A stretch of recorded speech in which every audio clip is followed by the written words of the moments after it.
Hey guys, welcome to the J and A podcast. Anthony's down there. Where is he? Right there. But in this episode, we talk about a book called Unplugged Alpha, and it's amazing. If you haven't read it before, I haven't read it. I've just watched a whole bunch about it, and I read some synopsises of it, and I basically ask Anthony questions about it in this podcast. This is one of our longer podcasts. We feel like it's one of our strongest podcasts, and if you guys really enjoyed it, don't forget to hit that like button. Drop a sub. We have a new podcast coming out every Monday. We're going to be having guests coming on in the near future. Obviously, we have to reach out first, but hopefully you guys find this interesting. We find it interesting. So enjoy. Book is it's Richard's take on how to set yourself up so that you can not have someone come into your life and ruin it or take away. He really sets the book up as a way for like a young man to set himself up to make himself happy and have someone who comes into his frame or life add to it and not take away from it. I think that's the overall gist of the book. He just tries to help people set the bar up for themselves and set the bar up for people who they bring into their lives so that he's not lacking or you're not complicating things beyond what's necessary. I haven't read the book, but I've watched almost every chapter on like his YouTube channel about the book, and like I guess he had another podcast before. Yeah. But yeah, it's pretty Andrew Tate, but at the same time, it's like Andrew Tate, but put together in almost more of a an eloquent way, so that like he's not getting canceled. He's not saying like women are absolute idiots and they should never pilot a plane. From what I kind of took from it, it's just another red pill like pathway, and that's probably why he does get hate. If he does, like the comment sections seemed pretty positive, but the book's pretty small, so like I've never heard of it before, and it's a smaller book. Like it's not giant. I think I have the page number pulled up here. It's only 4 hours long, the audio version. I'm right. It's No. I don't have the page, but yeah, there's only 1, 2, 3, 4, 5, 6, 7, 8, 9, 10, 11, 12, 13, 14, 15 chapters, and then like the end, more wisdom, and all the Yeah. cons and pros. But yeah, it seems like it's a well thought out path that he's on, and it's kind of like I'm surprised Chris Williamson hasn't had him on, because that's what he's on right now, the whole attraction journey and how to better yourself as a man. So it was interesting listening to his point of view. Like I put down here, let's see. I said don't consume black pill ideology. So that's like, the incel gang. I've never felt any kind of, I don't know, attraction towards that, but like where everybody on this planet's entitled to have like a partner who does this for them and does that for them. I don't believe in that. I do fall more in the red pill. That was one of the main things, and like also, he talked about frame a lot, like holding frame. Mhm. I definitely was like, yeah, dude, I probably should have done that in every single relationship. Like, I'm sure you could agree. Um, do you want to explain what holding frame is for everybody? See, I don't really know if I understand it because I don't completely agree with that take with his take on maintaining a frame. Like I think you should to a degree, but I do think it's taken to a bit of an extreme in the book. Like you always need to have this alpha presence or whatever, and I don't know if I believe that. Like I do believe in vulnerability with your partner to a certain extent. I don't think you should always be this like macho man type thing all the time. I don't know if I can get behind that, Yeah, but but well, so from what he said, anyways, like I'm sorry to cut you off, but he doesn't seem like he's telling you to do that. Like at least from what he's verbally said, and like the example that all the guys gave, he had like a bunch of like people who paid him to whatever, like they're like his main fans. But they're all talking about how like they set a frame for their relationship before the relationship, and it's way healthier. So like, setting boundaries and like not letting it, like holding each other accountable, and like if you step out of that frame, then you're fucked up too. So like it is about like being an alpha, but at the same time, when they were giving more examples on like what holding frame is, I was like, okay, I get this, and I probably should have done this in every relationship ever, because like once you get into a relationship, there are boundaries. You've created boundaries, even if you don't want to, like be aware of them. They're there. So I was like, it'd be healthier, if you before you got into like a serious relationship, is to say like, hey, we're not drinking, we're not doing drugs, and if you start doing drugs, I'm out. Like that's what it sounds like to me. But in the book, maybe he gets more like you have to be the dominant male. No, not necessarily. I think that's just how it initially comes off, because I think maintaining a frame is a net positive thing, like what you said, maintaining boundaries and just having a healthy mental state about the relationship. But I think people who aren't as indulged in the topic, initially it comes off as kind of like you need to maintain control and authority and like a power position in the relationship, which it is to a certain extent, but I feel like it comes off a bit extreme initially until you dive a little deeper into the context of it. Yeah, and actually like use it in real world. But like in the book, it's black and white.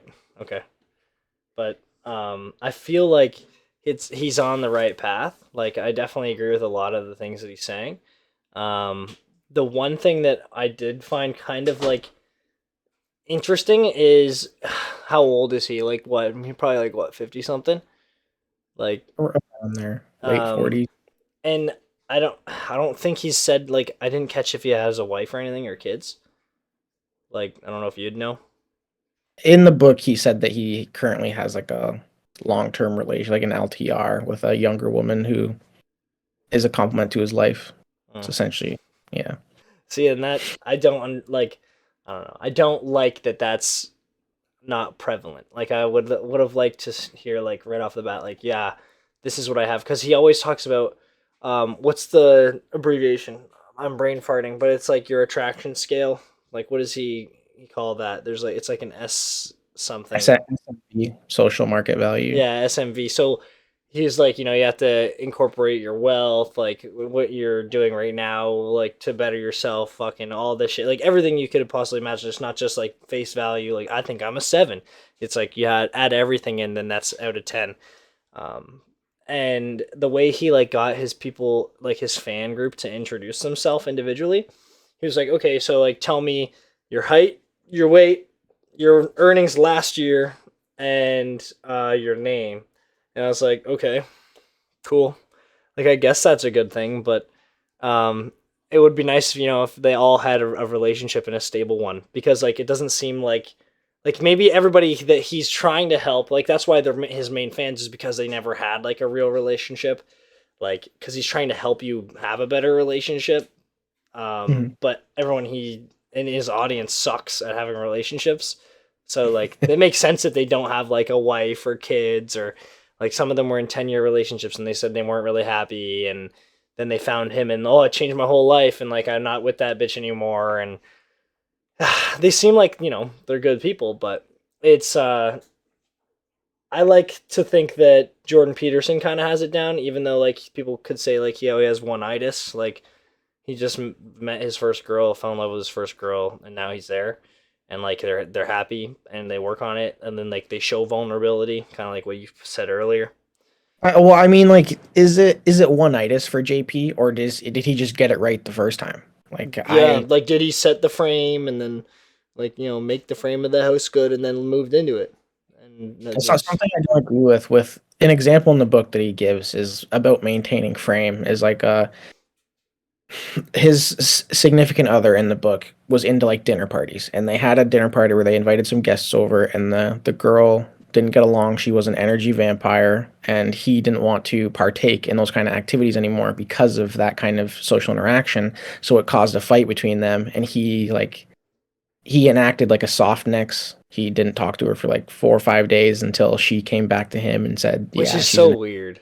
I But like like to me, like you shouldn't even have to do like get to that point. Like, why are you involved with a person where this is going on? Like that's where I don't get yeah. maintaining a frame. I just think like you didn't vet properly if you have to do those kind of things to maintain a certain image or frame of the relationship. Like it just It Or he doesn't didn't seem like. explain the frame like well enough, because she obviously like could have just not known, like not known she was in the wrong. It's like he could have fucked up his own step. Yeah, I don't know. It's something I don't entirely agree with. I understand it and I get it to a Yeah. certain extent, but at a certain point, it doesn't align with my personal beliefs. So far, anyways. Who knows? Maybe when we're like 45 and unhappy and unmarried and we're making big money, then we can be like, yeah, I'm the man, and you better come back to me and say sorry. Like one of the examples that the guys gave, like he had like a whole bunch of viewers. He was like, yeah, I meant like messaged this girl and she blew off for dinner on me. Like she was supposed to come to dinner and she just didn't show up. So I didn't message her back for 24 hours. Then he said like, okay, like cool, thanks. And she was like, he showed that he wasn't caring. And then she got back to him and was like, hey, I'm really sorry. Would you like to go out again? And he was like, yeah, we can go out for dinner, but you're going to pay. You're going to take me to my favorite restaurant. You're going to buy me drinks.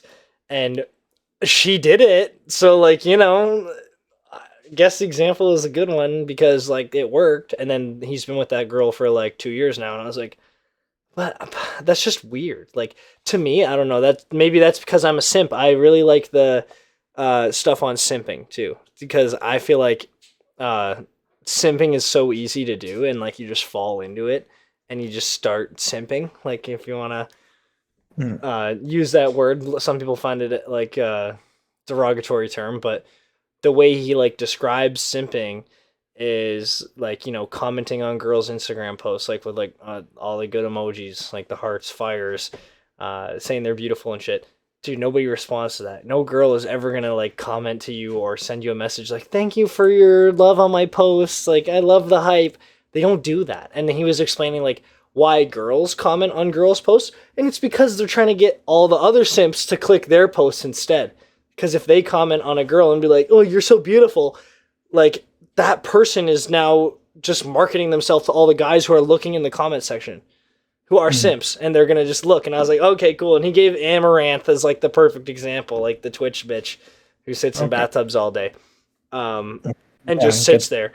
we do. It's ridiculous, right? But the thing is, he's totally right. And I was like, bro, I need to stop simping because, like, I'm the world's biggest simp, like, 90% of the time. But then I try to act like I'm red pill. And I'm like, why don't these girls like me? Like, when I was in the dating market, it's so obvious now, like, looking back, like, dude, I was doing it all wrong. If I wanted to, like, get a girl's attention, I'm not getting their attention. I'm getting, like, this much attention and then like maybe gaining that if I actually like work with them or like see them every day at school or whatever.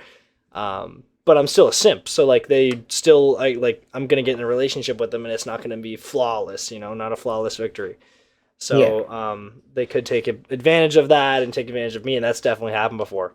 And then like I'm in that beta position, and it's no fun, let me tell you that. So Well, I think there's a very fine line because he touches a mhm, lot on you and burning desire, and I think yeah. if that is prevalent amongst both parties, then some simp like behavior is okay. I think it's completely fine as Well, long you as you don't both. need to simp.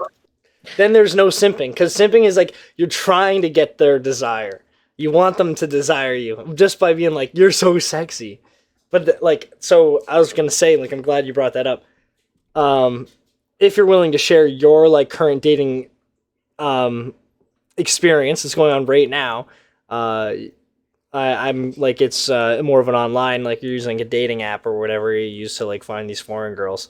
If you're okay with me bringing this up, don't tell me to stop if I need to stop. Let's talk about it. Let's talk about it. But I feel like so like from the examples that you've given me, there is no genuine burning desire from one of the main chicks you're talking to right now. Well, at least sometimes. Like sometimes you said she'll leave you till like the end of her day and then message you and like kind of just like put you on the back burner and like you're not really like her top priority, which is what like sounds like that's what his genuine burning desire is like when that girl gets up, if you're talking to that girl, she's like, oh hey, how'd you sleep, like they're supposed to be like crawling at your feet. And I was like, that's a good point, because like the couple times I've been with girls, where that's actually there. It's been really successful for like a long period of time, and then I'm the one that ends it because I just am not happy or whatever, you know. Like even though they still feel that for me. So I was gonna ask like if you've felt that in a while. Like I know you have, but I'd like to hear more on like your experience right now. That specific person, things have kind of evolved. I do get that sense from that person now, and it's quite nice. I'm not gonna lie, Okay, but okay.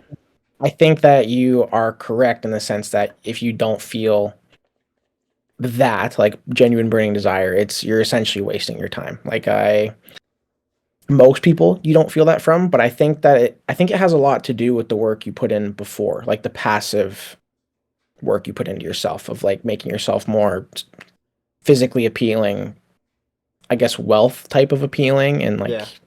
socially appealing, just working on your different attributes as a man that increase your SMV. I think that's a huge thing because I feel like as a man you can't game your way through the whole process. You can't be just a talker. I feel like you have to put in the work. People have to be able to look at you and physically see like this person is someone that I'm not going to waste my time with kind of thing.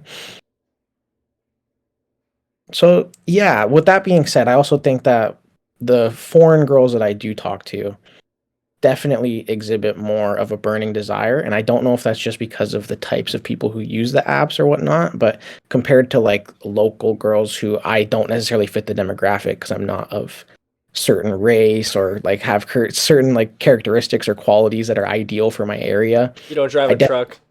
exactly like I don't get that kind of vibe or intention from other women that I'm around, but Yeah. the girls I meet online definitely exhibit more of like a hey, I would like to get to actually know you kind of thing. So, yeah. So it's been Yeah. successful, like reaching across the pond and using like dating apps how we didn't have in the past. So far, so good. It has. And to make a further point on the like my current situation, I think this is a spot in my life where I've had to update my belief system because typically you think like the person should be crawling like as soon as they wake up. It's like they're looking at their phone like I need to Yeah, talk to this person, but I feel like the genuine burning desire is there. I think things are just being handled in a much more healthier and exclusive way. It's an interesting dynamic, but I think it's there. It's just manifesting itself in a different way than what you would typically think of like the obsessive almost yeah. behaviors that you see. And well, he kind of touches on that too, like in what I've listened to him talk about when he was giving like an example, or it was I think it was another person, but he totally agreed with the person giving the example. So it was vetted through the man himself. When a girl is like showing cold feet, you just have to show you don't really care, I guess, and like tell the like still communicate, be like, okay, cool, like be very like brief and but still open ended so that they don't think you're not interested. But you have to act like you don't care. And then, like, I know we've all heard that, like, you gotta act like you don't care about her, and then she'll love you. It's fucking true, though. Like, it's how it works. And what the guy did was the girl said that she wasn't sure if she was ready, and he was like, okay, like, cool. That's literally all he said. And then, like, another day later, she was like, oh, can we go out for dinner? Oh, I got the hiccups. But um, they went out and he was like, put your phone on the table, unlock it, and let me look at it. Because, like, he wanted her to be exclusive. And she was like, I don't know. But I guess she was still being exclusive. But she was like, letting guys kind of give her attention. I don't know. But it seems like for their age, like for his age, she's pretty, like, on point with his social media awareness. Like, he knows what people are using Instagram for. And it's for the wrong reasons. He was talking about, like, content that guys shouldn't look at. Um, and I thought I agreed with everything there. Like, porn's bad. You shouldn't watch like or look at boobies all day and just like scroll on your phone all day long and like pictures, comment on things. You should just kind of keep to yourself and post yourself and make yourself have like an interesting Instagram. And like that's your dating account. I was like, sick. That's how I used to do it. He already knows. I was like, he knows, bro, and he's like 50. So that was cool because he said this is a quote from him: all girls play detective on social media, so try to make yourself interesting. And that's like totally accurate, because if a girl's even interested in you the slightest, goes and checks Instagram, Facebook, Twitter, if they have it. A lot of girls that I've talked to from our area don't really use Twitter, which is good for me. I can post whatever I want. I can retweet whatever I want. It doesn't matter. They don't ever see that shit. So, no, it's pretty interesting because he's very knowledgeable about this topic, obviously, or else he wouldn't have wrote a book on it. Um, I thought it was funny. I'll do like the example he did. Do I have like a blank piece of paper here? He goes, I've spent a lot of time putting into this list on exactly what you're entitled to on this world. He's like, you see that? I fucking died, bro. Because he did that too. He like reached down, grabbed a book. I was like, no way, he actually made a list. But nope, you're just not entitled to anything. And I totally agree to that too. Yeah, I wanted to ask you a question though about the women break rules for alphas and make them for betas. He talked a little bit about that in some of the videos I watched, but never really like cracked the surface because I don't know why. He just hasn't. I didn't watch that one maybe because there's what like 60 videos in his Unplugged Alpha. But yeah, so what do you think of that? Do you agree that women break rules for alphas and make them for betas, or are you kind of on the fence? 100%.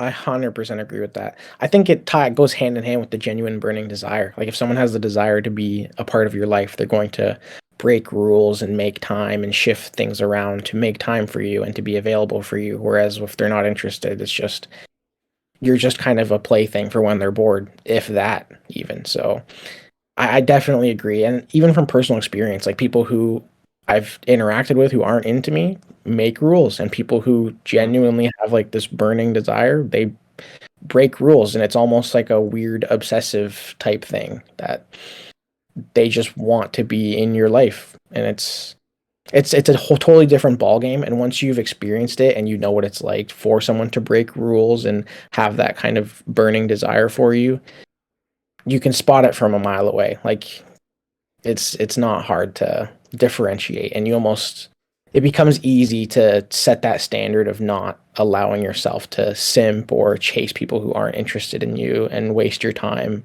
with Yeah. people who aren't gonna, water the plant per se. Yeah. And he talks a lot about like making sure to hire slow and fire quick. And that definitely like plays into that fact too, or plays into that rule as well, or chapter anyways, because I feel like a lot of people can play uh, dress up, if you will, with their personality for a lot, like at least like 60 days. And then after that, it's kind of, you start to see the cracks. So, That ties into the whole like 2 year vetting period type thing. If you're going to consider someone seriously, like it takes years to yeah. see people at their lowest and their highest and get a sense of who they are as a raw human being. And I think that's very important to not jump headfirst into something. And you need to really make sure you know this person. Like he says, don't get married. And if you do, get her prenup. He said that a lot in the videos, and he's like, "Yeah, I don't know, I probably won't get married again, and if I do, I'm gonna sign like the most detailed prenup ever." I was like, "Yeah, so sounds good." There's a whole chapter in the book, like why smart men avoid marriage. Yeah, that's the He goes, last chapter. Just don't get married.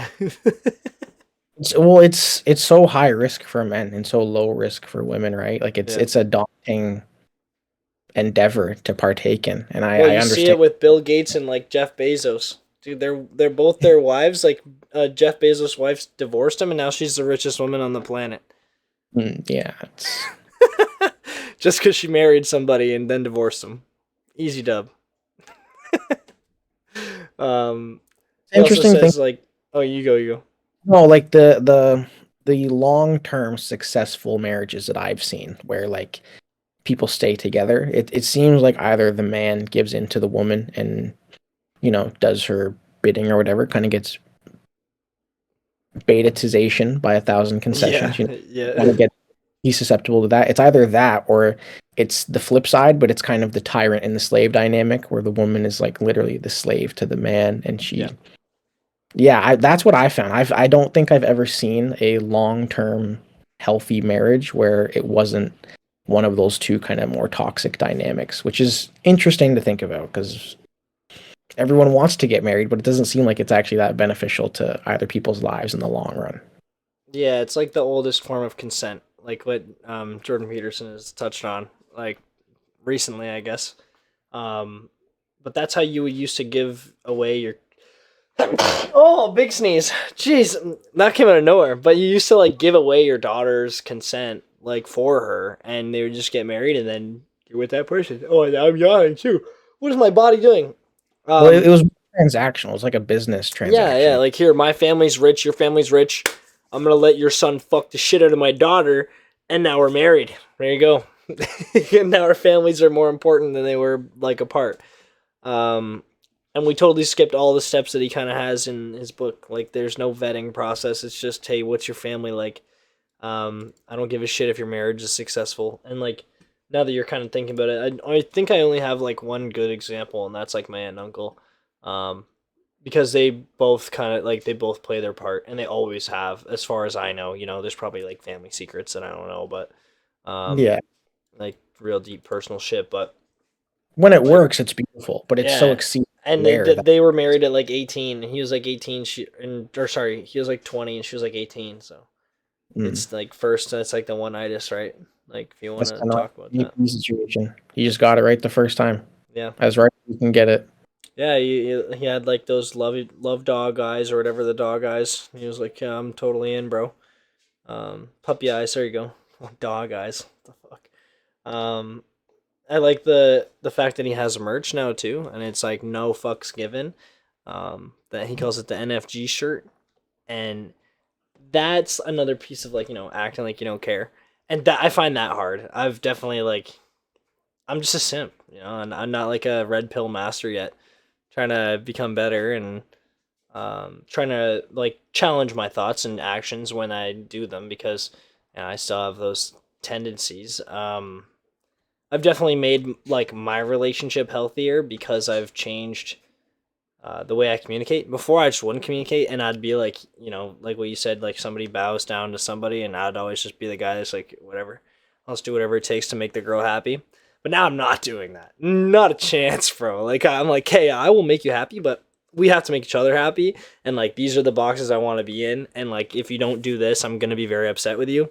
So like Mm. I do show vulnerability. I don't just like leave instantly because he says fire quick. I don't believe in that really. If you want to have an LTR, a long term relationship, because it depends. It depends. It's very situational, right? Like the example he gave for firing quick in the podcast I was listening to was some spinal surgeon, and he married like a supermodel, and she was sleeping with dudes and making money off it, and she didn't tell him. So he, as soon as he found out, he like got or tried to void the marriage, which is cool. I didn't know you could void a marriage because then there's no like um you don't have to give her severance, whatever it's called.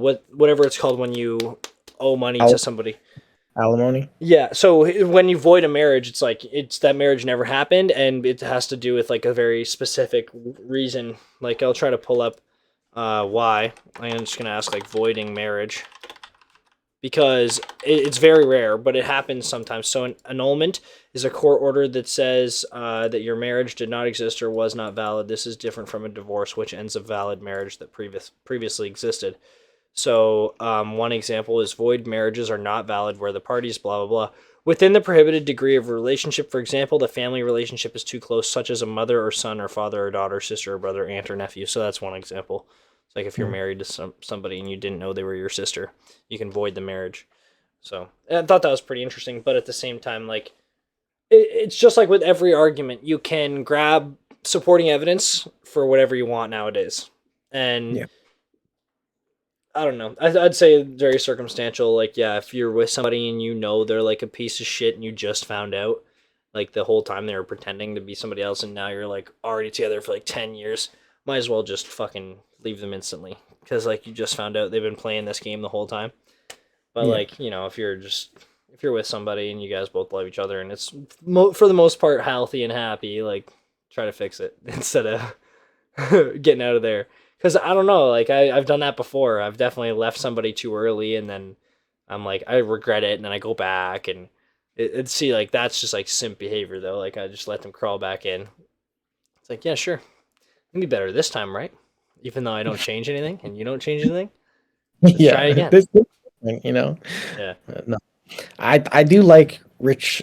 I like his overall message of basically like creating a frame of for yourself, like a way you want to live your life that makes you happy and fulfilling, Yeah. and letting people enter it as they wish. I think that's a very important message that he doesn't explicitly say. Of like he talks about how you can present yourself online, like dating apps and whatnot, and pursue people. But I think for the most part, the most successful strategy for a man is to just conduct himself and build and let someone come into his life, and that I think that's the best marker of like genuine desire because they're going Yeah. out of their way to take the step into your frame. And I think that's kind of why I had to change my belief system because the person I'm currently entangled with or whatever term you want to use, like we don't get up in the morning and instantly talk to each other. We go out, do things, work on ourselves, and then we come back and we'll like call and we'll just kind of dump everything over like 4 or 5 hours and then we'll repeat the cycle. We're not like constantly pawning for each other's attention, which is something I've had to change up, but I do like she comes into my frame and she lets me spot check her, like go through her phone or whatever, and she'll like show it to me at random moments so we know it's not orchestrated or she's like Yeah. planned it out, like I'm there ready to are. show you. Yeah, exactly. Like no, we have kind of like workarounds for that, and it's been very interesting to see because she doesn't entertain anyone else. She's very serious about the opportunity we have with each other, but at the same time we don't like we're not like text every 5 minutes. We go out, live our life, work on ourselves, do the things we feel like we need to do and achieve as people. And then we come back and we talk about it and we convene with each other. And that has been super healthy. And it's been very much a change in pace of what I'm used to. But it's enjoyable. And I'm glad that, you don't maintain the rigidity of like, it has to be like this because people say it's supposed to be like this. Like, Yeah. it is what it is. You can't, yeah, life isn't one dimensional. So And I feel like that's kind of where he was going with this chapter on like not being monogamous. It's not one dimensional. Um, because he based it off of like an evolutionary psychology book. Sex at Dawn. Like that's where he got most of his information on it, I believe he said in the video I watched. yeah, But the thing is, like, a lot of people roast that. I remember watching like or looking at the comments and like finding that okay, dude, well, you are aware that men are the ones that like fuck around more than women, and I was like, yo, they're right. Like, in that chapter, I could see him almost being like, this is how I want to be, kind of like Andrew Tate, like where it's like, yeah, I'm gonna fuck everything I want. Like, if I don't want you, I'm not fucking you. But it also yeah, probably gets it like taken out of content. context when he's writing about it. So Yeah, this is an unpopular opinion, but I feel like the guys who complain about those kind of stances are the 80% that are undesirable because they just want to get anything. They just want that one person that's willing to love them kind of thing. So I've noticed that people who have options don't complain about having options. That's definitely something I've noticed. So yeah, it's yeah. I just think dynamic. people were more mad that like he kind of tried to blame women for like not being monogamous. Hmm. Like that it was like more on them, like if you're not monogamous then there's a problem, but if I'm not monogamous it's okay. But I don't know.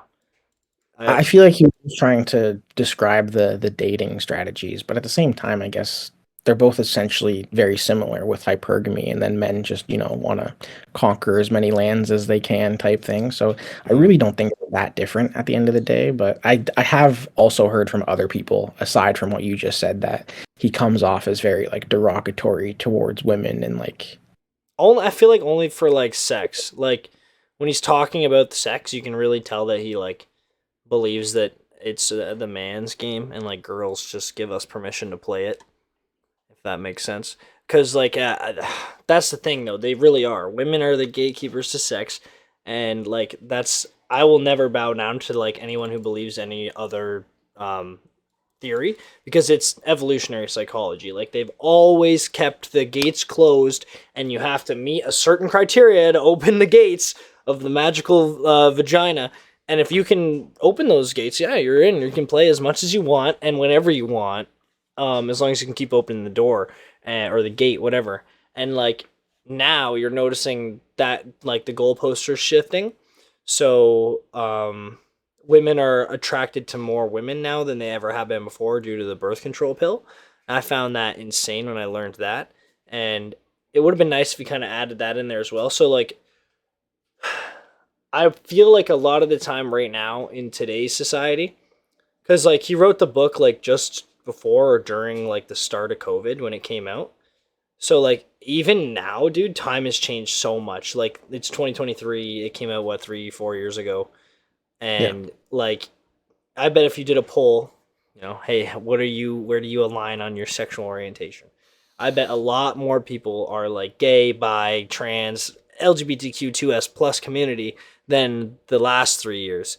So the goalposts are way shifted, and like a lot more women are open to more women, and a lot more dudes are open to dudes, and it just changes. Like, dude, the goalpost is this giant now, like way back here, when it used to just be like, okay, man, woman, you have to open this gate. It's pretty easy to score on this goal, but I'll also make it hard still. Now it's really easy, man.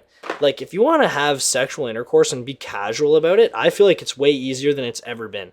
Like, way easier. You just go to a bar and take anyone home. Someone will come home with you. Like, it's 3 in the morning. Dude, you're going to get the big heifer in the back corner. I love how he calls them heifers, by the way, because he's Canadian, so he knows.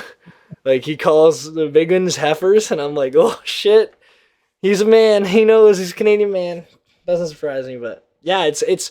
I feel like that it's a good chapter from what I heard him talk about it, anyways. But like, he's not an expert in it, so it's like I'm glad he only did one chapter on like the evolutionary psychology of attraction and like Yeah. how it works. But he's still got his message across, which is kind of similar to Andrew Tate's, where it's like you don't have to just have one person if like it's okay and blah blah blah. You can be with as many girls as you want and um, at least that's what I feel like I got from what he was saying, because it could I be think different in the book. flip side too, though, because like I feel like it also enforces the encouragement of you as a man to continue to work on yourself even after you find success. Because if you do meet someone that you enjoy and want to spend an extended period of time with, you need to maintain your level of value in order for them to want to stay in your cohabitation. So Hmm. I think it kind of goes both ways, where you do have like the privilege of options as you gain value, but you also have the burden of performance where you need to maintain that value in order to have those options, which is it's an interesting duality, but And there is like a new, well, not new, but people have started to do like studies on people's kind of mental state when they're with a partner, and that partner starts like improving their life, and they stay the same.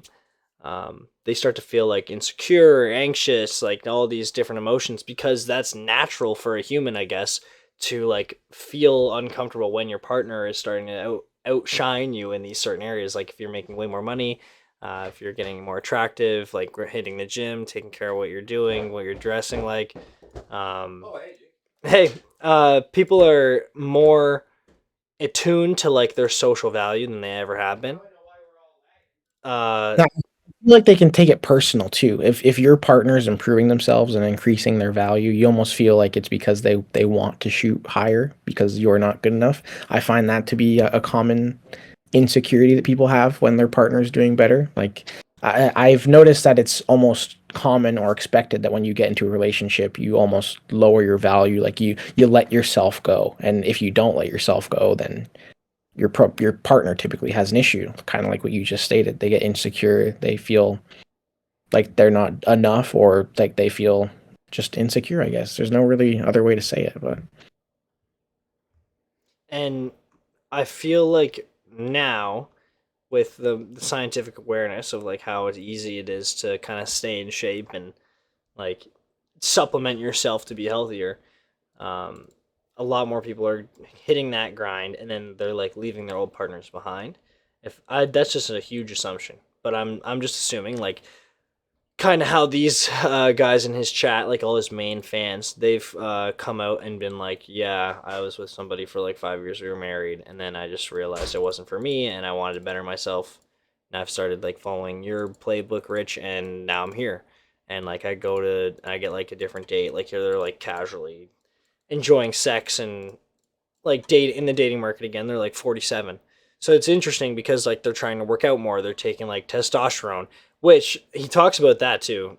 And I think he's like really passionate about that because on his YouTube channel, there's more than just one or two videos about like keeping yourself chemically balanced, which is good. Like that's totally accurate from like the books that I've read and the podcasts I've watched. Like I'm about to look into that shit soon because we're turning 25. We're gonna start dipping. Like we already are kind of dipping, but really slowly and small. But yeah, once you hit like 40, bro, you need testosterone, and if you're not taking it, you're gonna have like some mental imbalance. Like you're gonna start to feel like you're aging and really like losing yourself almost. Because what he kind of gave as an example in the video is nuts. He was like taking testosterone needles that his doctor gave him, and it was like, what do you say? It was 1.5 inches, and then he started taking them through like an insulin needle instead, which was like this small, and the fucking other needles like that. I was like, oh god. So he like all he does now is grabs his stomach fat and like stabs the needle, and then he's good. Before he had to like put it in a, I think it was his butt, and because there's no nerve endings, but he said it was so fucking painful, so he like looked for another way out. And yeah, testosterone's a huge thing, man. I'm glad we live in today's society because like testosterone replacement therapy, I think it, or resupplement therapy, I can't remember, TRT No, came. PRT replacement I therapy. don't, yeah, I don't know what the R is. Replacement works, but it's amazing because before that shit didn't exist. It was like, yeah, whatever. You're just aging. Now it's like, okay, we can fix some shit here. We can rebalance your body, You and could do it. um, it's nice because that also adds like my final note here is that he presents solutions to the problem and not just like marketing the problem. So like a lot of people, even Andrew Tate, he'll just market the problem and get huge views, huge clicks because he's just being controversial or whatever, saying what everybody's thinking but not saying. But yeah, so far, whatever Rich talks about, at least he has a solution. And he's always in his podcast very open to hearing other points of view, and he always proves them wrong because they're always just fucking idiots that come on and they're like just random YouTube commenters, fucking, and most of them are like against him because they want to prove him wrong. They're like, yeah, it's my time to shine. I'm gonna jump in his Discord and make him look embarrassed. I'm smarter than him. No, you're not, bro. Because like he's a smart guy and he knows what he's talking about. And um, yeah, I thought it was pretty cool. Like it wasn't super enlightening, just the videos that I watched, but he definitely recommends his own book a lot, which I like because he's confident in it and he thinks that like every man should read it. So it's good. It's funny in the book he recommends his YouTube channel quite a lot. So no matter Yeah, where you go, he's gonna send you everywhere. yeah, but because he's confident and he believes what he's saying is like the right message, the right idea. Um, Another thing that he preached about a lot on his YouTube was like, I saw at least a couple different video titles where like a man has lost his way or how you can recover from not having a father figure, like shit like that. Which like, dude, good luck. All my father figures are fucking not like that. They're not red pill, like they've kind of just done what society told them to do, and there you go. That was like my role models. So it was interesting when he gave the example of like the one UK kid who turned into like an active shooter, and the guy has a YouTube video of him like giving his last thoughts before he went out and did it. Crazy shit, bro. Like when you watch like that person's so mentally ill, it's not just because like a girl turned him down. It's like a boatload of other things. He didn't Um, have a dad, man.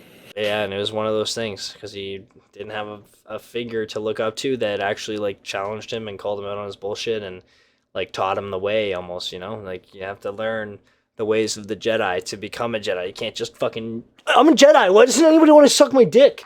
Like, because that's literally what like a lot of men are out there like doing nowadays is I'm a person. Why doesn't another person want to fuck me? Why can't I fuck somebody? Like everyone's getting so mad, and when you see the statistics, bro, what is? Oh, we were talking. It was like 60% of men haven't had sex in the last 2 years, or like have had sex once in 2 years, or some shit. Like have sex once every year. That's crazy. crazy that it's that high. I think it was in just like Korea or something, like South Korea, where it's like 60% of Uh, men haven't had sex. I thought it was Japan, and it was like, yeah, something like that. I think They it's only both of them. They're both really low because they both have really low populations of women and like shitloads of dudes. So like 4 to 1, which is bad. Like that's so bad. have fun competing in that market. Yeah, you're gonna have to be like the best of the best driving Ferraris and living in a mansion, but it's But it's kind of nuts, man. When because like sex is super important. I think casual sex is a good thing. Um, every once in a while, uh, just to get it out. Like if you just get that out of your system, just gorilla fuck somebody into the couch corner and have a good night. I don't know if you agree, but well, uh, I'm very conservative in those views. I'm very like monogamous or whatever. I'm not out there. you haven't done a Wow. lot of like casual sex. I Neither have I, but haven't done none, that's for sure. I've definitely done my fair share, but I learned that I learned that it wasn't for me. yeah, Yeah, I'm that kind of guy. I did it, been there, done that. It's not my thing. I would like to find my person or be with yeah. my person. Yeah, Somebody that consistently wants to get gorilla fucked by you exactly. Yeah, there we go. with that Quality over desire. quantity. Quality over quantity. Yeah, yeah, But it's kind of a good segue into like a very prominent theme of Rich's book, which is him talking about single parent households. And he specifically goes on about single like mom households, but I think it goes both ways, just having a single parent household in general. Most of the issues that we find in society from individuals, especially men, come from single parent households. It's a huge problem. And if people were more akin to properly vetting each other, and I'm going to say maybe partaking in less casual sex and yeah, taking that yeah. kind of thing more serious, we'd have less problems or accidents. Like, I think doing casual sex properly isn't a problem, but people make mistakes in the heat of passion. So They just bust inside to get it done. I think providing the solution of giving men the tools to properly vet, because his material is more focused towards men. I do think it goes Yeah, towards both men and women. Like learning how to properly vet each other, like both the sexes, can really benefit your life as an individual. Not taking the bullshit or going down a false road and making a mistake or overlooking something that would have been obvious if you otherwise would have invested the time to learn about like red flags or false signals. So well, to I me, I like think what he that said. Sorry to cut you off. It just is on my tongue. But like what you're saying, instead of asking the fish how to catch fish, you ask the fisherman. yeah, yeah. Yeah. And we don't do that. Like, who did you ask? Have you ever asked that question? Hey, mom. Like, do you ask your mom? Like, how do I like make a girl like me? Like, No, I didn't have that kind of relationship. So I found not having figures to look up to ask those questions, I would go to girls because you put two and two together when you don't yeah, know yeah, it. okay, I want to have girls like me. I should go ask them yeah. what they like, what I can do. And yeah, you don't ask a fish how to catch a fish. It How do doesn't I work. make Taylor like me, bro? I don't know. Which is interesting though, because when I have consulted like a woman or two about this book review that we were doing, and they made the point that they said Rich doesn't know what a woman actually likes or wants. But I've also heard the argument that women don't Well, really know what they want. So you ask a fisherman how to catch a fish and not the fish. So it's kind of interesting how they have they're that opinion. liars, bro. Those Yeah. girls are dumb. They, well, not dumb, No, but you hear those things though, like they say, like, "Oh, you should ask a woman," blah blah blah. But like, I've asked women what women mm, want. Women don't know what they want. they But have from my no clue. experience, if you ask a fisherman, if you ask someone who knows what women want and have Yeah, had success in women wanting them, you get completely different results. And it's funny that they say those things, but then when you practice when you when you do the things that the fisherman does, you get way better results, even if you don't yeah. sell it to the fish. You You start just catching fish. yeah, it's just weird observation you learn to make after you have some experience in the market. But Well, and it's kind of like, have you ever seen anything like Dan Bilzerian or whatever? Dan Blazarian? Do you know who that yeah, is? pieces. I'm not So hard. he's like kind of like rich. Like he was like preaching this before, but he got canceled as well. Like he was just saying too much stupid shit. Um, smoking too much weed. Um, but same thing. He was like, bro, it's when I get older, the girls keep getting younger, and like I don't need to try. I'm just there, and if they want me, they come get me, and they come get me. He's like, dude, I have sex like 17 times in a night with like 14 different girls. I was like, huh? Like, bro, how does your dick even work? But like, that's bad. That's toxic. That's not what Rich is preaching. Rich is preaching like, find the right girl, vet her truly. You have to like check all her references, like it's like her like a fucking job application, bro. You need to make sure like how she tells you she reacts with her family and interacts with her family is actually how she like acts with her family. And then you have same with friends, workplace. What are her ambitions? What has she done in the past? Like, you have to make sure you're asking all these questions that I never have asked ever. Like, if you want to get down to the nitty gritty, like, I don't do that shit, bro. If a girl really likes me, like, I'm just in. I'm like, sick. Let's go, dude. I got one. But like, that's like how it always was. Now it's not like that. Now I'm willing to be like show them that I don't care, like act that I don't care, and be like, all right, cool. Like, I'm gonna put you on the back burner. Like, you can still keep talking to me if you want, but I'm not gonna talk to you. Like, maybe I'll open your shit every once in a while. But I think it's because like what you said, we're making our social value up a little bit more. We're becoming more like of an attractive male partner. We're also like showing ambition for the first time. Like, when I was just working at McDonald's, and that was it. It was so much harder to get vagina into It my was area. ambition. Like, you cared a lot about that job. I feel like our ambition now is more focused in a Real product. ambition. It's yeah. Not like, bro, I'm a salary manager. What's up, bitch? I'm gonna have the best time in the whole area. Yeah, no, Yeah. nobody about that. Like, Like, I know I what you mean. launched Yeah, Best Burger. You fucking know that shit? I fucking launched that shit. It doesn't matter. Nobody gives a fuck. Like, sorry, sir. I'm too busy sucking this guy's dick who owns a Lamborghini yacht. I can't hear you. But that's how it really is. Like, you have to build yourself up in order for people to find you like valuable enough, and then you're in, and then they're in. Then they're interested. It's not you. You have nothing to do with it. Like, the only thing you can do is control you, and that's it. That's the main point that I'm getting from him. Is like, okay, take a step back. You're not like doing anything wrong. You're just doing everything wrong. You have to like fix this, yeah. fix you first, then something will come at you. Then you have to make sure it's the right somebody, and then you're in. And then still you have to be careful.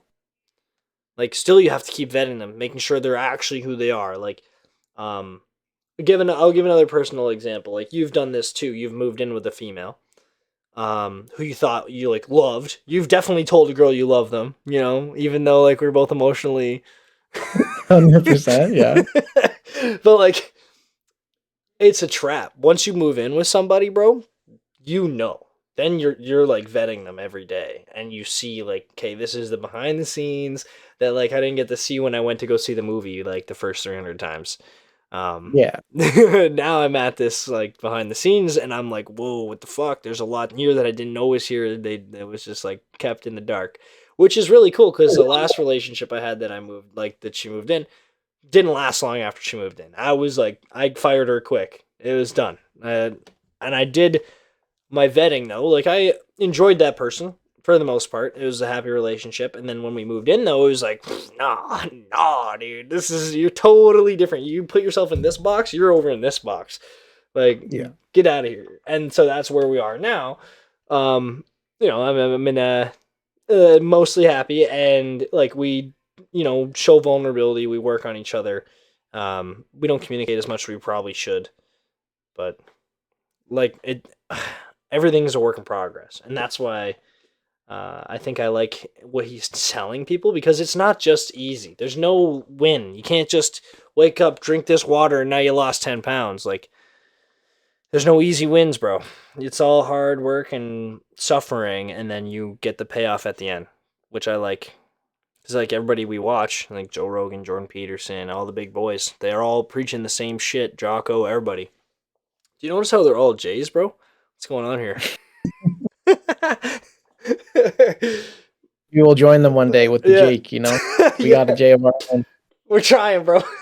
Yeah. I'm putting that work in now, but But no, I do like the message of it's a constant work. You should be always working on yourself. You should never be being complacent. Like I'm a believer of like there's no plateau. You're either going up or you're going down, and you should just always be striving to keep going up. And Yeah.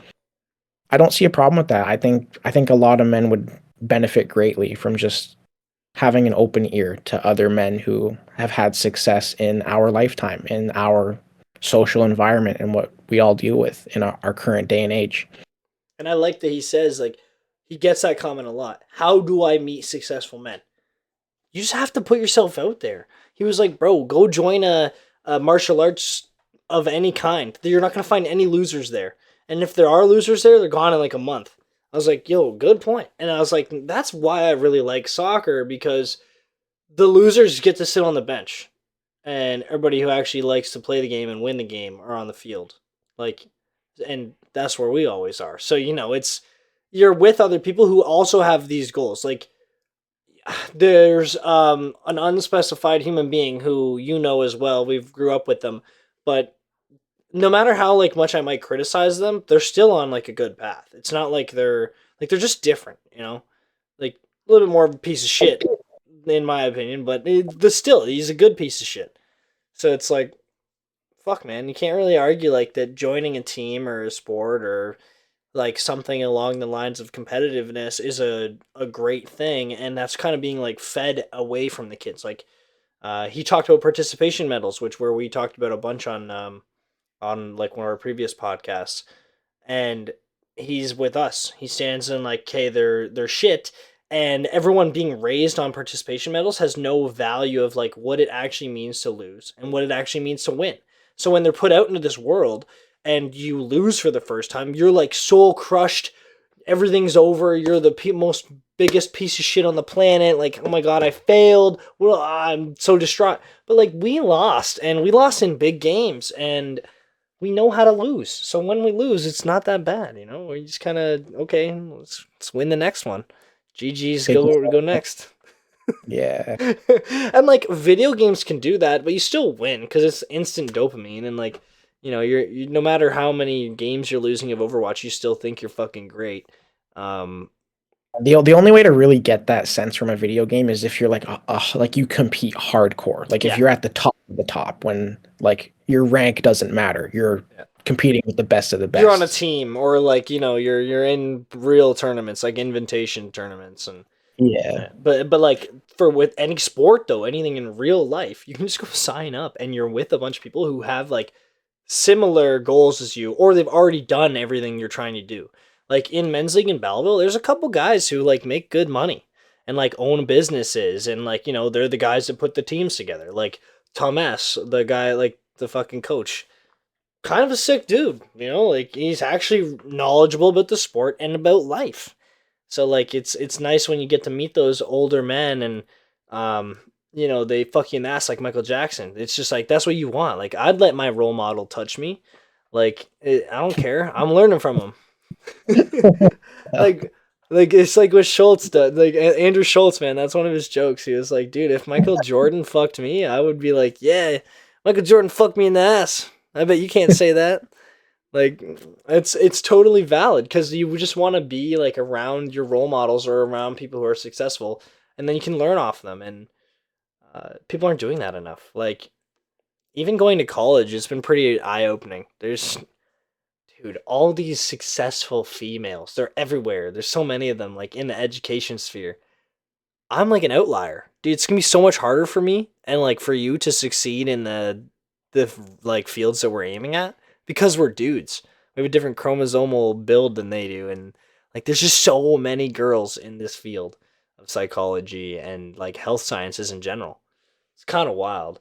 So like when we do get out, we're like, I think you've had some success though, in the sense of like going back to how do you find high value people to mingle with. Like you have been putting the work in yourself. You've been doing the day to day. You've been doing the extra hours, and it's been showing because you've been kind of raised in the hierarchy, and you have a little bit more value than maybe some of your other peers because you put the work in and it shows, and you get to get a little bit more out of the high value people that you learn from, and maybe one day you'll get some opportunities that they won't get, and you get that snowball rolling. And I think that's something people don't do enough, is to have that snowball rolling and put themselves in a position where they can get lucky. They don't create their own Yeah. luck, They they don't just hope. invest in themselves.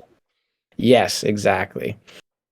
There's like, okay, I'm already here. I'm in college, so I'm done, right? Like I did it. Yeah. Where's my diploma, dude? I showed up first day, bro. Yeah. I didn't do anything, but I deserve everything. And Dude, that's my where dad paid. Where's my diploma, man? yeah, yeah. So, but you're right. Like I've been, still reading on the side, like listening to the podcast, staying like updated on what's going on in the field and just in the world. Because like some of my professors like to just know, like, hey, what did you guys do this week? And we'll talk about like what's going on in Ukraine, or like you name the next controversial thing. But yeah, it's fun. We, especially in my ethics class, we talk about that shit all the time. And like some people in there are like, "What's Ukraine?" Like they just have no clue. So like you have to also kind of I don't know, uh, stack your cards and be ready. Like have a good deck for the situation you're going into. I don't know if he touches on anything like that, like being prepared. Like Well, that kind of comes from another book. Like, you got to bait the hook to suit the fish. You got to be ready. You got to be a good fisherman. You got to mm, bring the right bait, and you got to, prepare for your situation. yeah, and it's just like if you don't do that, you're just gonna be sitting there with your hook in the water for fucking 6 hours, getting mad and Where's my fish, dude? I blaming the showed up. fish. Yeah. But I think we covered most of it. I don't know if you want to kind of round it off. Like The one section we didn't go over was own a motorcycle. I knew you were gonna say that. I had the mentalism. I think you don't necessarily have to own a motorcycle, but I think the message of have a hobby that's exciting, maybe a little risky, gets your heart pumping, something you can share with someone easily. Yeah. I think that's definitely something everyone should do. It's something you can bond over, It's kind of like car meet guys. Like you have really nice, expensive, fast cars. They're kind of dangerous, a little Yeah. edgy. You go meet people and you get to bond over it. I think doing that kind of thing is important. It's like what you said before about going to learn a martial art or something like that. Something dangerous, something exciting, something people can really rally behind and form a brotherhood or a bond. Yeah. Yeah. It's important.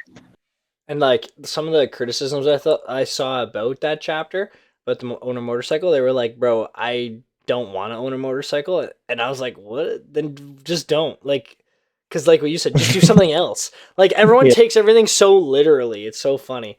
But I think that owning a motorcycle would just be sick. And I think doesn't he touch like I'm pretty sure he said it. Like if you have a motorcycle, you can take pictures with it and put it on your Instagram and it just looks better. Like or in your dating profile. Like it's instant like girls like it. So if you're into girls, get a motorcycle. Or a fast car. A really fast car. Pro But tip of the evening. yeah, if you want to get pussy, buy a motorcycle, take pictures with it. 3-step process. But yeah, I think it's a valid point. Like motorcycles are sick, and it's kind of like a stereotype, but you can use stereotypes to your best advantage. Like, hell yeah, I drive a motorcycle, and then they're like, girls are like, oh my god, he's so dangerous. I kind of want a bad boy in my life. They like start thinking internally, like, oh, this could be so good. Their intrusive thoughts win. Yeah, yeah. I want to ride this motorcycle and feel it fucking purr, like shit like that. That's what happens when you see a motorcycle. When I see somebody on a motorcycle, I instantly have like this perception of them. Like, okay, you're sick. Like, they have like a big leather jacket usually from where we are. Like they're part of like Yeah. a club, motorcycle club. So fucking ridiculous if you ask me. But to each their Some own. people or dude, watch what you say. Yeah, to each their own. There's the fucking Hell's Angels, bro, up in Quebec. But yeah, it's sick. I think his message is a good message, and more people need to say it, and that's why like Andrew Tate went so fucking viral, because it's kind of the same, but Andrew Tate's just more controversial. He just talked about ridiculous shit sometimes. He wants to piss people off, whereas Yeah, Rich doesn't care if he pisses people off. There's he's a difference. Canadian about it. Yeah. No, I like the overall message though. Like I'm a big advocate for like men's improvement and just being the best that you can be as an individual. And I really get that message from this book. Mm. I know some people don't agree with how the message is portrayed necessarily, but I think overall he means well in the sense of like maximize yourself as a man if you want to see results in life. You can't just have the participation medal. It's just not there. Yep. So put the work in because it's worth it. I agree. Work harder, and it'll always like. I'm trying to quote him here, but he said like you're always gonna feel like you're working your ass off, and then you're gonna get to the point, and you'll try to get comfortable. Like you said, you don't believe there is a stagnation zone, and he's like, you got to keep working, or else you'll lose everything. Because when you're worth more, you'll lose it faster. And I was like, ooh, I shit, mean, you're dude. on such a high mountain that once you Yeah, start, you're falling off a cliff, man. yeah, So it's you're just off. the bigger the snowball, the more dangerous it is if that shit goes Yeah. sideways, you know? You So, always have to be apt mentally and physically, and you can tell like he's an older dude, but he's got like the you can tell he puts the work in the gym and like takes that tea, he's on that testosterone and he's using it.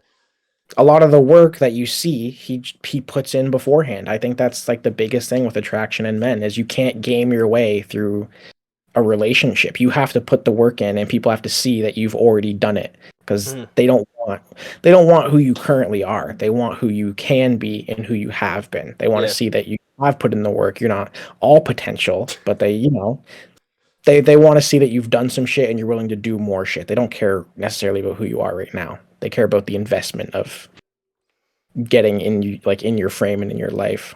And if you're in a bad spot in the moment, they're just gonna assume it's all been bad. So I'm not fucking like I'm out, bro. I'm not even Well, that's dipping my toes in that. like avoid the unhappy and the unlucky. I Yes. think the real as shit, man. Yeah, That's that was really good. That was a good my life fucking got a chapter. lot better when I implemented that strat. Fucking Yeah. misery loves company, man. People loves to swim in the shit and they'll drag you down with it, And dude. it's easy to swim in the shit. That's why they love it. They love swimming in fucking the kiddie pool or whatever, Like they just will never go to the deep end. Nobody wants to take the chance. Well, not nobody. A lot of people would rather just, I'm chilling in the kiddie pool. My feet can touch. I'm comfortable. Yeah. I don't want to go further. Yeah. I mean, that's me in open water because I'm a pussy, but Bro, you're buoyant. You're white. You can swim. no, That's I even- can't, bro. I can doggy paddle and do the frog. That's it, bro. I need a floaty. Yeah, no, it's been good. It's like the whole journey of um trying to better understand why attraction is happening is something that's fascinating to me. And that's what that book basically is. It's like this is what attraction is for a human being. So, love you. But on that note, I mean, Love you too. unless there's anything else, yeah, I love you too. That's a good end. Love you guys. And we've been grinding. Like the work we're putting into this little channel is paying off. Like, um, I haven't shared the info with Anthony yet because I'm just too lazy. I haven't worked that hard. But I definitely need him to get access to this channel so we can make more shorts for you guys and just have it roll in like a more consistent content because that's what we're gonna be. Watch out, bro. Joe Rogan, chout, bud. I'm coming for your 100 million a year Spotify contract. It's Get out of the here. day after week, man. The snowball just gonna keep getting bigger. And it is like our sub count's bigger. I appreciate everybody who's liking the videos, liking the shorts, the podcast viewers. They're the real G's. If you made it this far and low key, like so, what's like a good keyword? Should we just say like I don't know, like just like rich, just the word rich? If you made it this far, comment rich. I like that. Yeah, let's go with that one. Because That's if a you good one. made it like an hour in, you're goaded. But yeah, we're just Yeah. rambling now. So, No, this is a good time for your segment of what you learned at school this week. ooh, I was gonna hold off on that one, but I literally did not prepare at all for that. It was a busy week though, like boring busy for the general pop. We learned a lot in ethics. We covered the whole section 3 of our behavioral analysis code of ethics. And basically, as you get further in the sections, so I think there's 6 sections, but it's just like section 3, subsection 3.04, and then it'll say C 1.03, 1.07, 2.11, like all the other sections of the code relate to this section. That's why there's a section 3. So it's very like mind gymnastics, and a lot of people get the case examples wrong. So like right now we're trying to nail it. Like, so what is wrong from section 3 here? Let me just pull up my word. Ethics section 3. So an easy one for just like the layman's who made it this far is referrals. So like obviously that's pretty simple. If I'm a behavioral analyst and I can't handle you anymore, I have to refer you to another professional who can actually handle you. That's basically what a referral is.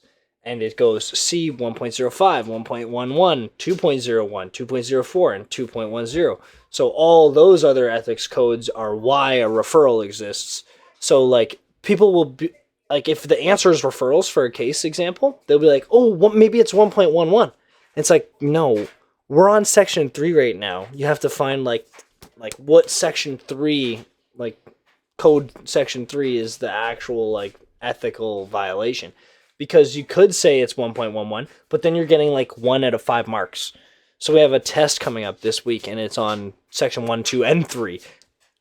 Dude, I bet so many people are going to get so many questions wrong because they're going to just overthink it. It's so simple. You have to just like get the simplest answer and like nail it in your head and like read the question and try to like take the language out of the question, because like one of the examples used the word I had to refer my client, and everyone in the class was lost, and I'm just like, guys, it's referrals. Like it says in the question, the answer. Like you have to step back. Like okay, it said client, it said this happened, and it said refer. So it's got to be a referral. And like that's what it was. The professor's like, good job. Yeah. So yeah, we learned about section 3 in the ethics code. Pretty cool stuff. We learned about anxiety disorders. You know, for me personally, I'm not like super interested in that stuff. I don't know. Like when it comes to child mental health, I don't even know like anymore, dude. Like I'm finding more interest in just like the research methods and like why we do research, like how to do research. I really don't know. Like that's when so like my aim before and still is to get a doctorate in this field, but like I don't know because I don't really find a lot of it super interesting. Like when it comes to like eating disorders, anxiety disorders, intellectual disabilities, it's not a big fan. I'm more interested in everything else I'm learning about. So like maybe that's where I'll just go for like a PhD in something and become like an actual behavior analyst, or I don't know. Like I really don't know. Like I guess placement will tell, you know? Like Yeah, that's why that'd they be do placement, but yeah. yeah, it's just like I don't. They're not gonna watch it, but maybe it's the professor. You know, I don't know, because last semester I was way more interested in this topic, and there was way more like, I don't want to sound mean, but there's more effort put into the program last semester, like part 1 of it, and this is part 2, because it was a different professor. The professor who taught it last semester is the like head of the program, and there was a whole bunch of like extra reading material. The tests were bigger and harder, which I like. I like bigger and harder tests because then I shine more. If it's just a 40 answer test and all the answers are on Quizlet, which I don't know if you've used Quizlet, but it's a thing like people just post like, hey, there's this question, here's the answer, and it's like flashcards and you're supposed to use it to study. People just use it to check their work and like cheat their way through the whole course. So, and I'm calling you out. I know you guys fucking do that shit. Fucking pussies. Fuck. Like if I know it's the answer and I'm like dead certain and I'm still like guessing, I will check in on like Quizlet or something, because Quizlet can still be wrong. Like a couple of people in my class were like, "What? How'd you get a higher mark? I used Quizlet." And I'm like, "Because some other idiot is doing the Quizlet. Like they could just be wrong. It's the internet. It's just like Wikipedia. I could go put up a fucking article on Wikipedia about how giant my dick is. Everybody think it's facts? No, because it's a Wikipedia article. Like, I can go change Barack Obama's Wikipedia if I wanted to. But, yeah, I guess that's, like, a good example of, you know, participation medals. They just expect to get 100 on everything. So, they're like, what the fuck? I even Googled it. Like, Google's a problem. You know, everybody's like, you got a question? Just ask Google. And you can get a good answer. You just have to look. You have to look in the right places. Nobody wants to put effort in. But where was I kind of going with that? Yeah, I feel like I've had less interest in this like child and mental health disorders part 2 than I have in part 1. Maybe the things in part 1 were more interesting because we were talking about like attachment theory and like how that works, like how a child's mind is molded so fucking early, which is so terrifying to me. Like that goes back to like the Rich book where it's like if you don't have a father figure and you don't have like a proper connection to your mother and father, you're fucked. Like you have a hole to dig yourself out of. Good luck, good sir. And like you're gonna have to work hard. So and like it's true. There's the psychological barriers that you have to push through and like actually break and fix yourself or get fixed. Like it's a team effort sometimes to get like a psychiatrist involved. But yeah, last semester was way cooler for like the actual psych part of like portion of things because I had Psych 101 and like Child Mental Health Disorders Part 1, and they were both badass. Both professors were sick. And now this semester I only have the one like psych focused course.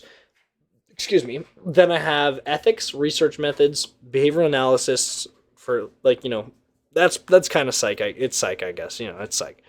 It's a different form of psych, but it's still really interesting. My professor for that's killer. And then we had a test. Yeah, we had a test like the last week, so we didn't really have class this week. We had one class and it was about shaping. I got 95% on the test, so when we did test review, I was like,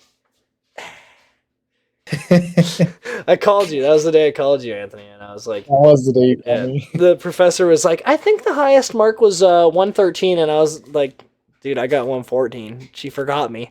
I was like, hey Anthony, I was gonna tell everybody that I got the highest mark, but that's a bit. That's like I'm a dick. I should have done it.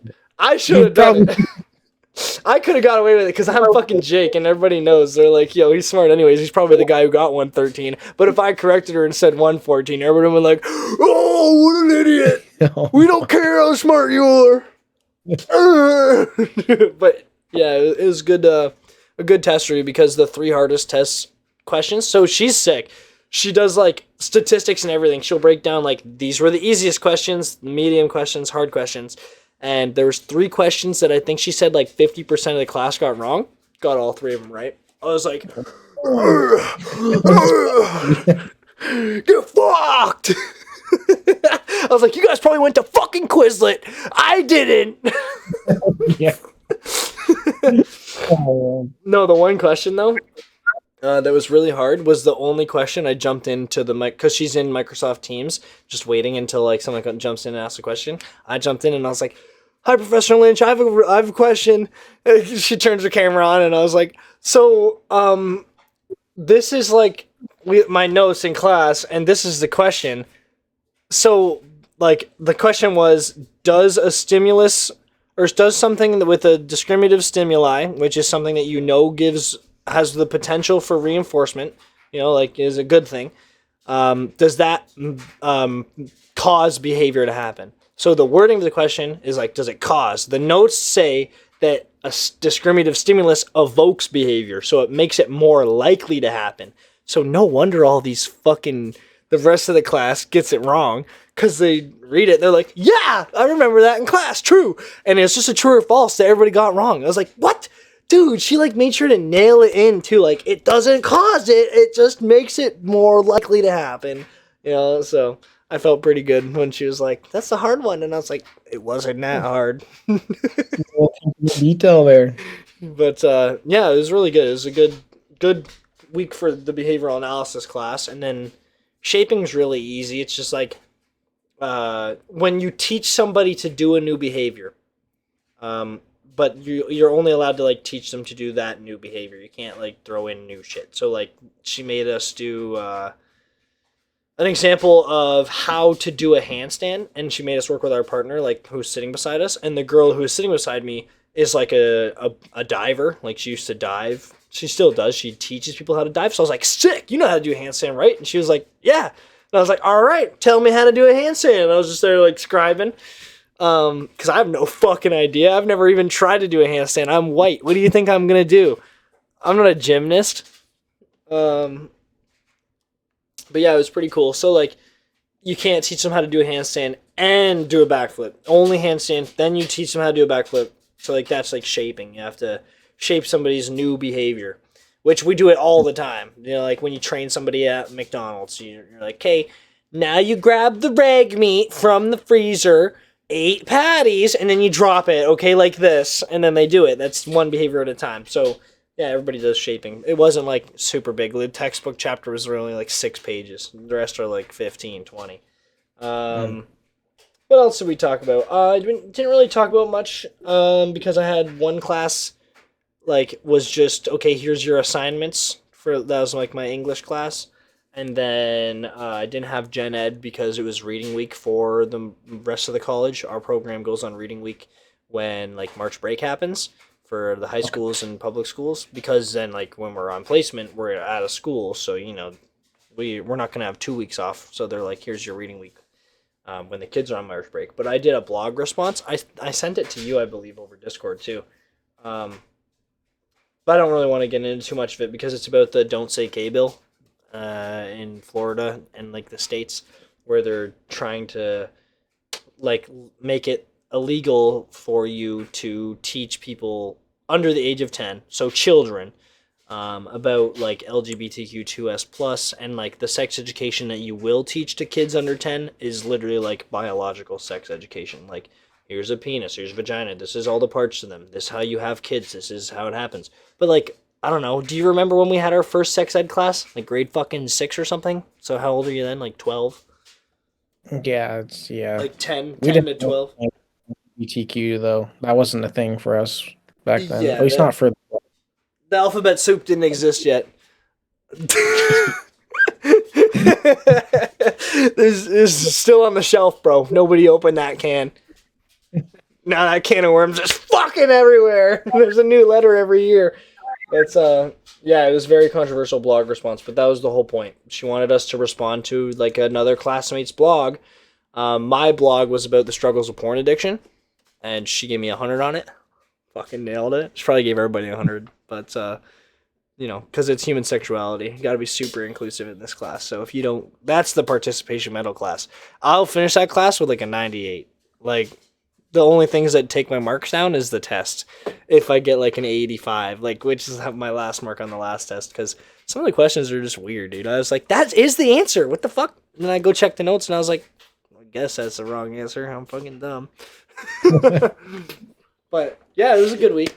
Anything you want to talk about other than like the book? Because I'm sure we both spent a lot of time just like listening to this book this week and like talking about it. I think everything. I think we've done a pretty good job this week. This was good. This was a good bounce back from us having 2 guests fall through. You know. Yeah, so, the last podcast we were mad at. Yeah. But yeah, good recovery, good recovery. It's just like riding a bike, bro, or a motorcycle if you own a motorcycle. All right, well, That's a good. Thank you guys for tuning in this far. This was an awesome week. We talked a lot about Rich Cooper's The Unplugged Alpha, and for anyone who made it this far in the video, remember to type Rich in the comment section. We'll appreciate it, and we'll always get back to you. Anyone who has any ideas for a topic we could talk about on the podcast, feel free to drop that in the comment section as well. And I hope you guys have a blessed week. We'll see you next Sunday. hey, well done. I know you're on Sunday, but who cares?